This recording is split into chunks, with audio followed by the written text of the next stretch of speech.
ओर से दी हुई एक नियामत है।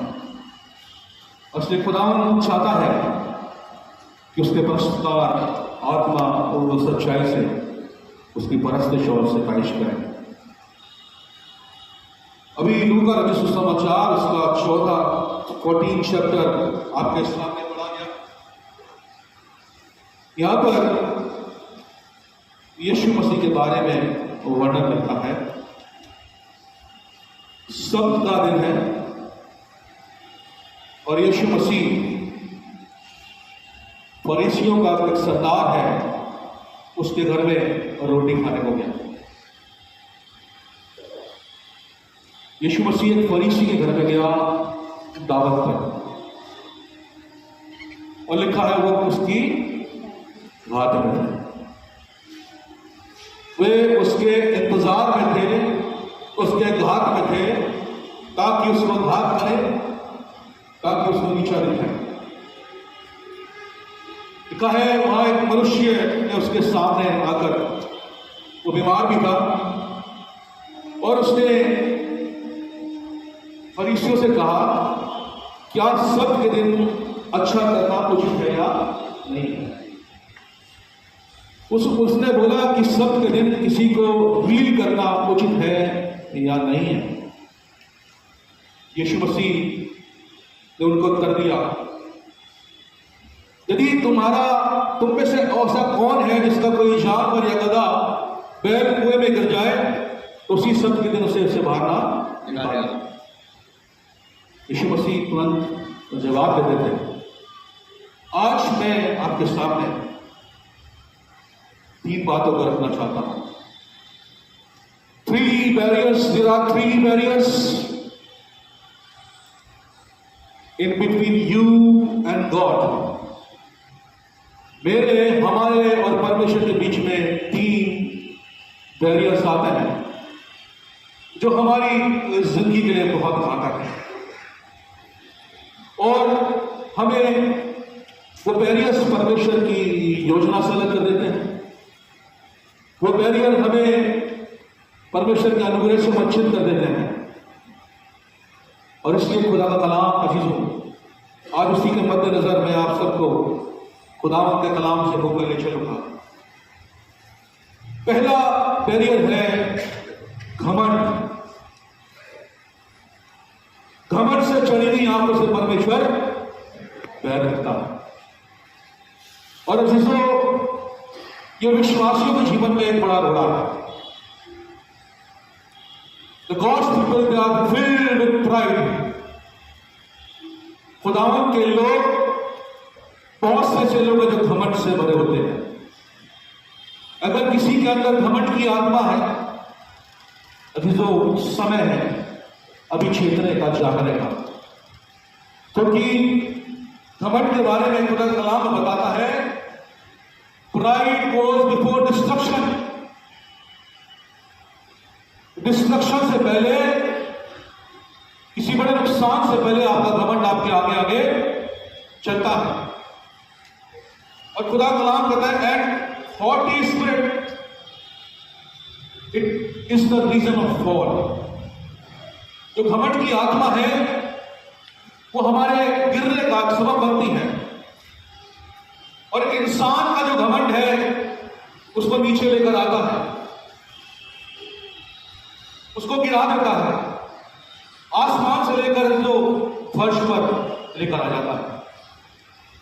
तो घमंड हमारी जिंदगी में एक बहुत बड़ा बैरियर है।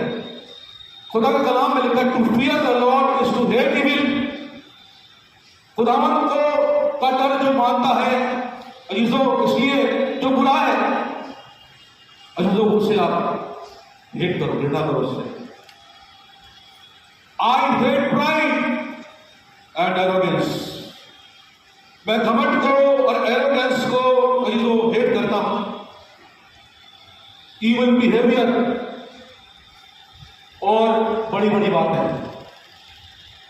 खुदा के भवन में खुदा के लोग आते हैं अजीजों, और कई बार हम कम विद आवर प्राइड, हम अपने घमंड के साथ में, अपनी नॉलेज के साथ में, अपने इंटेलेक्ट के साथ में यहां पर आते हैं। फकीर, फरीसी, जेलट्स, कलाम में कुछ रिलीजियस ग्रुप थे और ये रिलीजियस ग्रुप इनको कलाम का बहुत ज्ञान था। बहुत सारे लोगों को कलाम का ज्ञान होता है और इनको घमंड था कि we have the knowledge, we have the good understanding of the word of God.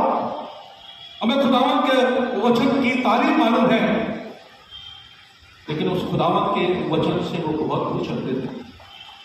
खुदावन का वचन उनकी जिंदगी में नहीं था और इसलिए पाक कलाम में जो अध्याय भी आपके सामने पढ़ा गया है उसकी 11वीं आयत मेरा ध्यान से पढ़िएगा।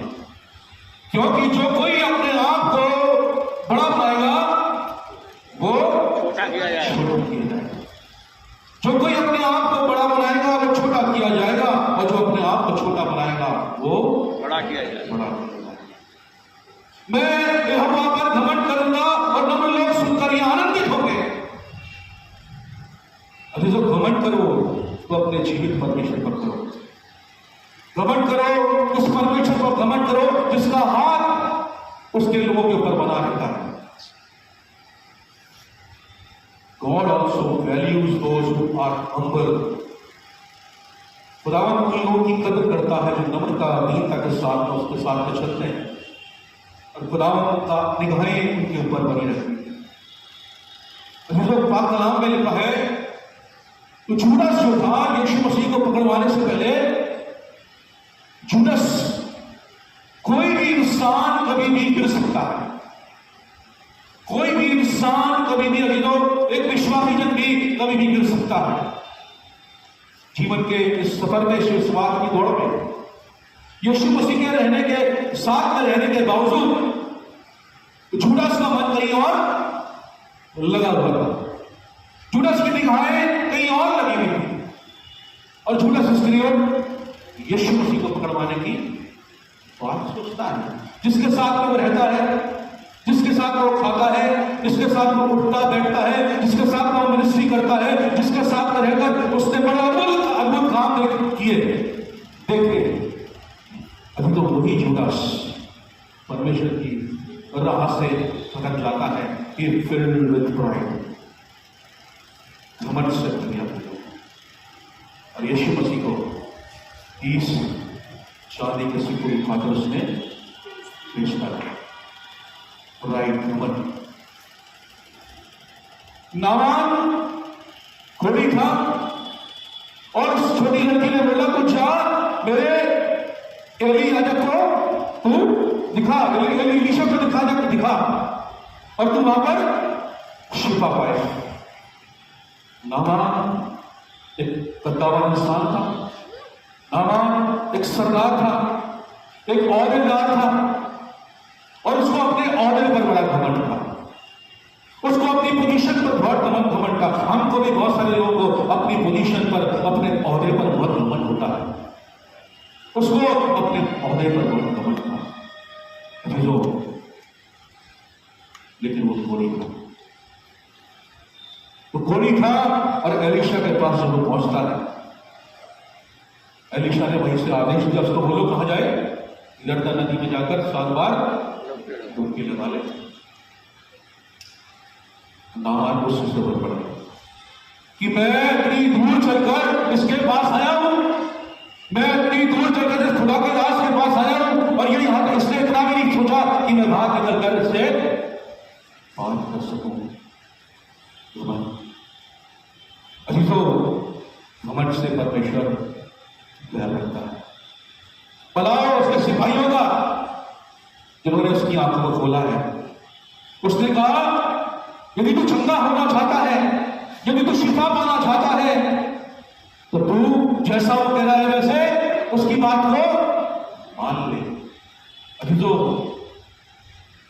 मैं यहोवा पर घमंड करूंगा, नम्र लोग सुनकर ही आनंदित होंगे। किसी तरह से नामान को उसके सिपाहियों की बात याद आ गई। जैसे जैसा एलीशा ने उससे कहा तो यरदन नदी में जाकर उसने डुबकी लगाई अभिषो और वो चंगा हो गया। We are anointed by the will of God. हम लोग परमेश्वर के अभिषिक्त जन हैं और खुदावंद का अभिषेक हम लोग पर है।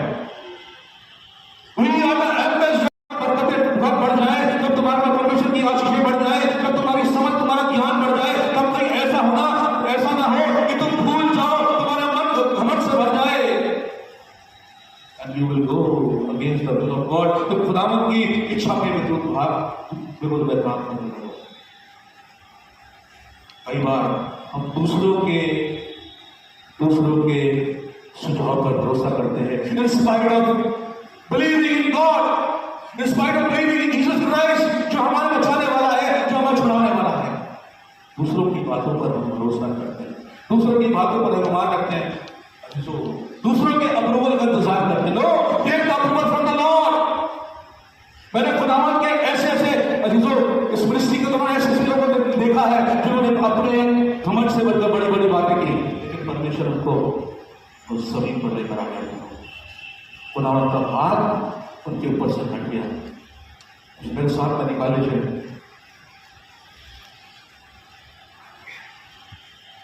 आप कलाम से पहला रास्ता, going against the will of God, rebellion. आप कलाम में लिखा है, यहां पर नाबोत की दाख की बारी में सुना, नाबोत की दाख की बारी, नाबोत की एक दाख की बारी थी जो उसके पुरखाओं की, और जो हमारे पुरखाओं के ट्रेजर्स होते हैं वो बड़े अनमोल होते हैं, और उसने उस ट्रेजर को बड़े संभाल कर रखा था। यहां पर अजीजों ये नाबोत की दाग की बारी को देखकर आहाब को बड़ी ऐसा लगा कि ये नाबोत की ये जो दाग की बारी मुझे तू दे दे।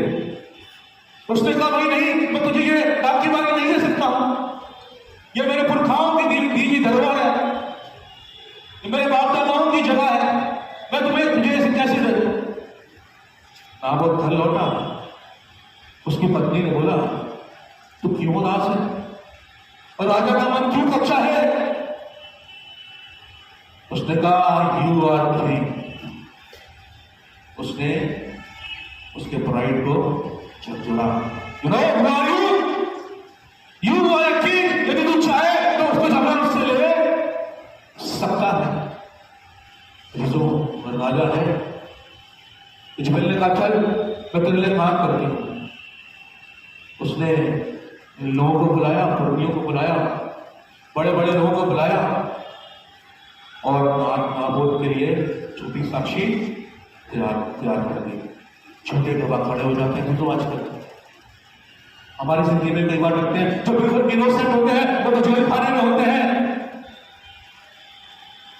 जो जिन्होंने गुनाह किया होता है जेल खाने से बाहर होते हैं, लेकिन उस जेल खाने में खुदावन उनको निकालना जानता है, उस मुसीबत से, उस परेशानी से परमेश्वर जानता है। जो इजराइल ने पूरी कॉन्स्पिरेसी तैयार की और नाबोत को उसने कहा चिंता मत कर, ये दाग की बारी हम उससे ले लेंगे। तो हमारा going against the will of God, rebel किया, यहां तक कि नाबोत को मारा। खुदा के कलाम में लिखा है, उसके बारे में लिखा है, एलिया को देखकर अहाब ने कहा हे मेरे शत्रु, क्या तुमने मेरा पता लगाया है। उसने कहा हाँ मैंने लगाया है, क्योंकि एलिया को उसके पास भेजा था संदेश वाहक के रूप में। उसने कहा जो यहोवा की दृष्टि में बुरा है उसे करने के लिए तूने अपने को पेश डाला, जो यहोवा की दृष्टि में बुरा है उसको करने के लिए तूने अपने आप को पेश डाला। कोई against the will of God, खुदावन की इच्छा के विरुद्ध में जब हम चलते हैं तो खुदा का कलाम है उनके लिए जजमेंट है, उनके लिए न्याय है। क्या परमेश्वर कलाम कहता है, जिस स्थान पर तूने नाबोत का लहू बहाया है उस स्थान पर तेरा और तेरी पत्नी का लहू कौन चाटेंगे। ऐसा करोगे, ऐसा करोगे घमंड से भरकर परमेश्वर की इच्छा के विरोध में काम करके कभी भी आप आशीष नहीं पा सकते। You will face the destruction, you will see the hand of God will not no more be upon खुदावंद का हाथ आपके ऊपर से हट जाएगा। शाऊल का जो परमेश्वर का अभिषेक था, परमेश्वर का जन था, परमेश्वर की योजना से राजा बना था, परमेश्वर का हाथ उससे हट गया। परमेश्वर का अनुग्रह है। अभी तो ये राजा परमेश्वर की अनुग्रह से बना था, परमेश्वर का हाथ इनके ऊपर से हट गया। परमेश्वर की आशीष से वंचित रह जाओगे। When people think they know better than God, क्या मैं और जानते हैं कि परमेश्वर से ज्यादा हम जानते हैं, तो खुदावंद के लोग ये समझ रखते हैं कि मैं परमेश्वर से ज्यादा समझदार हूं। जब भूल जाते कि परमेश्वर की हुजूरी है, भूल जाते कि परमेश्वर हमारे साथ में है, भूल जाते कि परमेश्वर हमें देख रहा है। जब हम गलत कामों के लिए अपने कदमों को बढ़ाते हैं, तो अपने हाथों को आगे बढ़ाते हैं, हम ये भूल जाते हैं कि परमेश्वर हमें देख रहा है। When people think they know better than God, this is also considered rebellion. परमेश्वर से ज्यादा अच्छी योजना, क्योंकि उसकी योजना हमारे लिए उत्तम है, और इजराइलाइट्स ने उसकी योजना के विरोध में जिन्होंने काम किया, क्या वो प्रॉमिस लैंड पर पहुंच पाए? अभी तो वहीं के वहीं मर गए। उस प्रॉमिस लैंड पे नहीं पहुंच पाए, ठिकानों पर नहीं पहुंच पाए। जो पाप से दूर रहना, पाप से दूर रहना तो बहुत जरूरी है। तीसरी और आखिरी बात, तीसरी और आखिरी बात, थ्री बैरियर्स। खुदा कलाम में इससे पहले पहला सैमुएल उसका 12 अध्याय उसकी 15वीं आयत में खुदा का कलाम में लिखा है, बट इफ ये will not obey the voice of the Lord, यदि वो खुदावंद की आवाज को नहीं सुनेंगे, यदि खुदावंद की आवाज को आज भी खुदावंद के लोग नहीं सुनेंगे,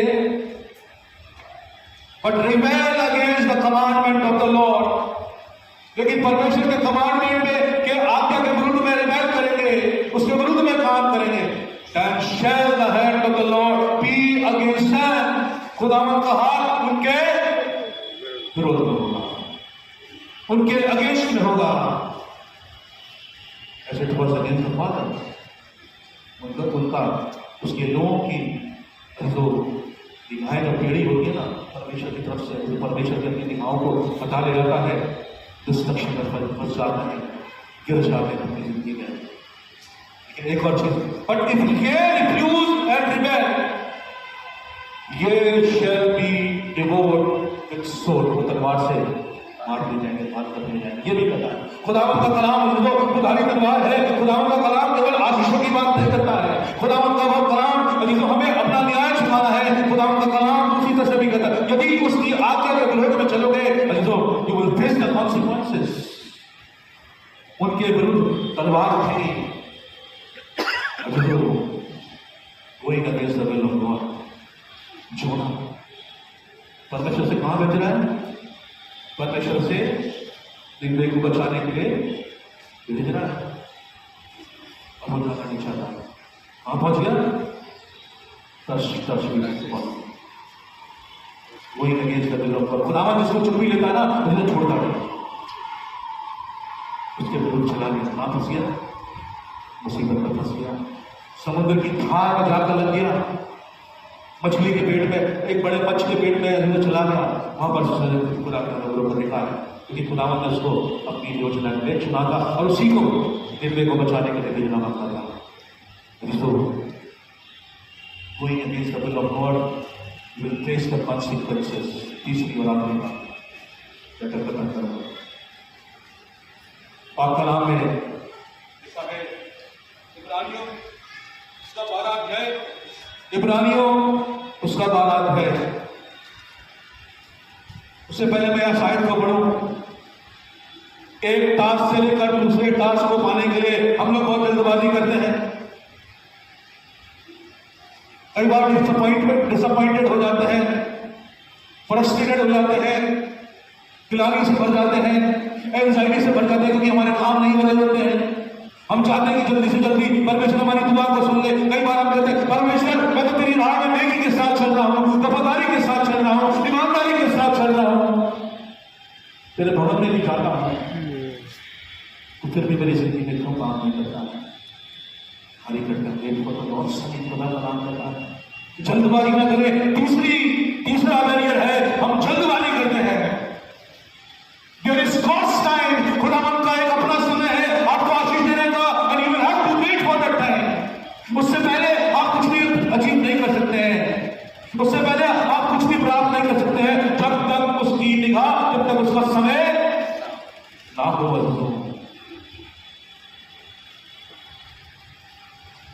12 अध्याय कहता है, इस कारण जबकि गवाहों का ऐसा बड़ा बादल हमको घेरे हुए है, तो आओ हर एक पकड़ने वाली वस्तु और उलझाने वाले पाप को दूर करके, इसको हर एक उलझाने वाली वस्तु को, हर एक पाप को दूर करके, जो बातें आपको फंसाती हैं, जो बातें आपको उलझाती हैं, जो बातें आपको पाप की दलदल में ढकेलती हैं, जो बातें आपको परमेश्वर की निकटता से दूर लेकर जाती हैं, वो कहता है उन सब को दूर करके फिर दौड़ जिसमें हमें दौड़ना है। कैसे दौड़े? कैसे दौड़े? धीरज से दौड़े। Run patiently. जो परमेश्वर के लोगों को पेशेंस रखना बहुत जरूरी है। जल्दबाजी में आप कुछ भी अचीव नहीं कर सकते। लिखा है और विश्वास के कर्ता और सिद्ध करने वाले यीशु की ओर, किसकी ओर ताकत है? विश्वास करने वाले कर्ता उसने यीशु की ओर ताकत। Fix your eyes on Jesus. यीशु मसीह की तरफ अपनी निगाहें लगाएं, यीशु मसीह की तरफ ताकें। You will receive the salvation of the Lord। आप परमेश्वर के जीवोद्धार को देखेंगे। अजीजों, 3 बातें मैंने आपको बताई, 3 बातें आपको बताई। पहला प्राइड, जोर से बोलिए प्राइड। दूसरा rebellion against the will of God. तीसरी हरी, और उसके लिए हमें खुदा का नाम सिखा रहा है, हमें संयम करना चाहिए। फाइनल वर्ड में खत्म करूंगा। If you want to see the mercies of God, we have to submit our lives to the lord. एक स्त्री है जिसको 12 वर्ष में लहू बहने का रोग है, बड़ी भीड़ है, बड़ी भीड़ है। She loves Jesus Christ। यीशु मसीह को प्यार करती है, उसने ईमान है।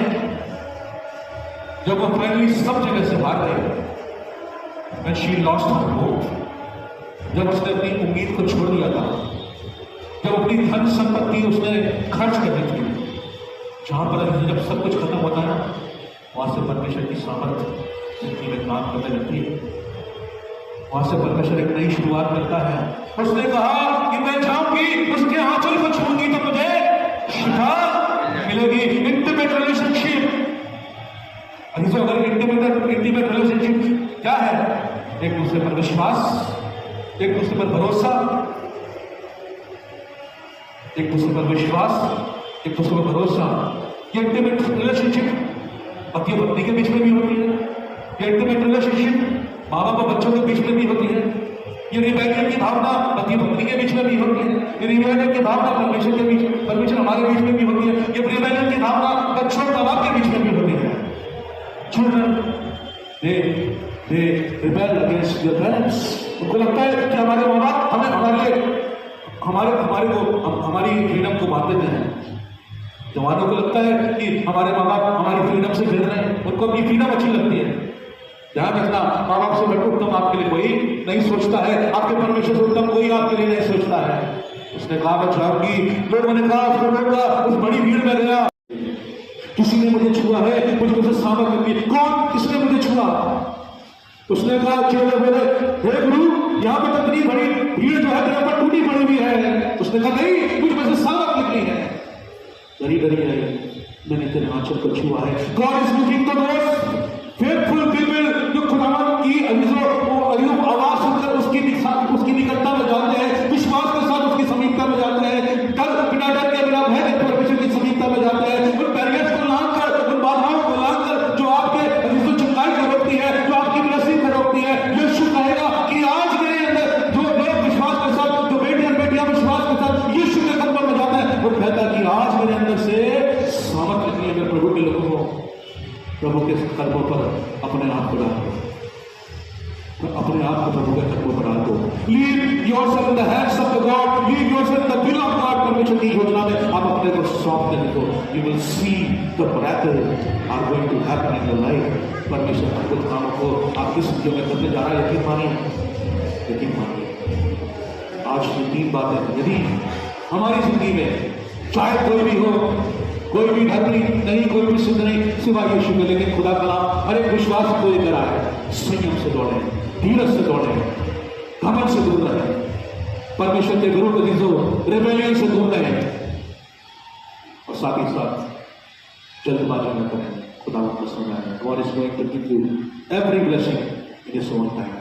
परमेश्वर के समय का इंतजार करें। परमेश्वर से कलाम के द्वारा आपको आशीष दे, बरकत दे, अपनी निकटता में अपनी बात को बनाकर हुआ है। स्वशक्तिमान दयालु शुक्रगुजार प्रभु। सचमुच में कई बार हम इंसान है, कई बार तो हम सोचते हैं कि तुम हमारे लिए काम नहीं कर रहा हो। कई बार हमें लगता है कि खुदावन तेरी निगाहें हमसे हट गई हैं, लेकिन परमेश्वर तेरी निगाहें अपने डरवलियों को टक्कर की जगह पर बिहार दी। परमेश्वर हम ही तेरी हुजूरी से दूर चले जाते हैं।